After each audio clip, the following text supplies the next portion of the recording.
घोंसले के भीतर दो नन्हे बच्चे चिंकू और पिंकू भूख के मारे बिलख रहे थे। मम्मा, भूख लगी है, क्या कुछ खाने को मिलेगा मम्मा?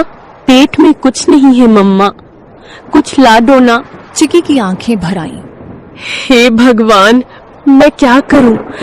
कैसे बताऊं कि बारिश शुरू हो गई है, लेकिन मेरे बच्चों का रोना मुझसे देखा नहीं जाता।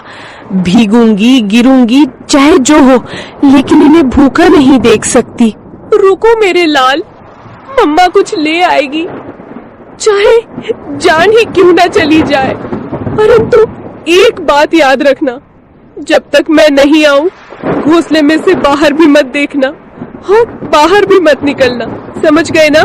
अब इन दो बच्चों की माँ घर पर नहीं थी और बच्चे घोंसले में अकेले थे। उनके लिए यह पहली बारिश थी जो उन्हें किसी अजूबे से कम नहीं लग रही थी।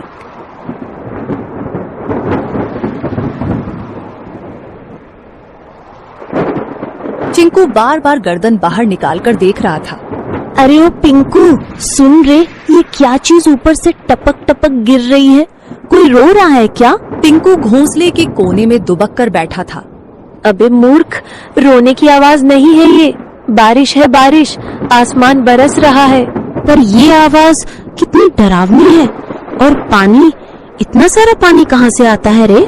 मत देख बाहर, मम्मा ने कहा था बिजली चमकी तो घोंसले समेत भस्म हो जाओगे। चिंकू सहम गया। हवा के साथ पानी की बौछारें घोंसले तक पहुंचने लगी थी। दोनों भीगने लगे। मम्मा कब आएगी पिंकू? भूख लग रही है यार, और डर भी। पिंकू कुछ नहीं बोला। उसकी आंखों में चिंता थी। मम्मा ने कहा था कि अगर मैं देर से लौटूं तो घबराना मत, चुपचाप बैठे रहना, डर से बड़ा कोई शिकारी नहीं होता। चिड़िया खाना लेने के लिए चली जाती है। चिकी चिड़िया को जंगल में कुछ गेहूं मिले।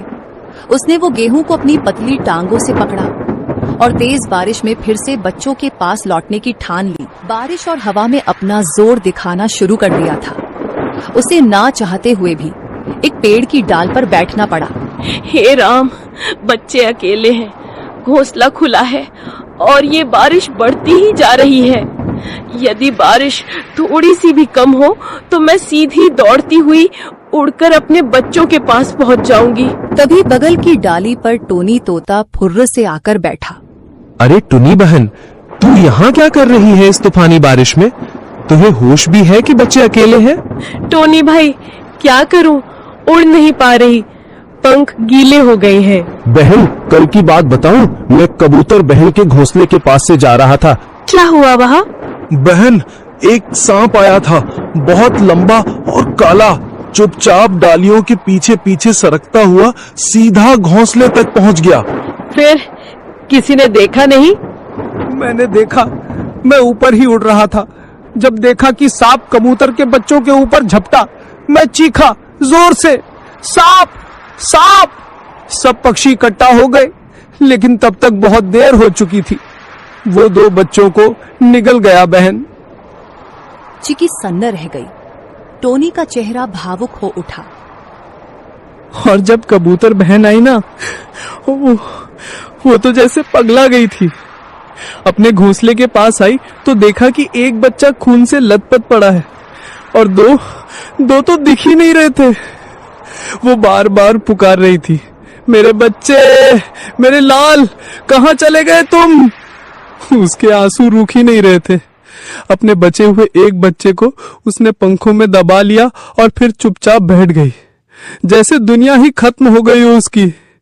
मैं बता नहीं सकता कितना दर्द था उस माँ की आंखों में। टुनी की आंखें भर आईं। टोनी बोला, तू समझ रही है ना बहन, ये बारिश सिर्फ पानी नहीं लाती, भूख से तड़पते शिकारी भी लाती है।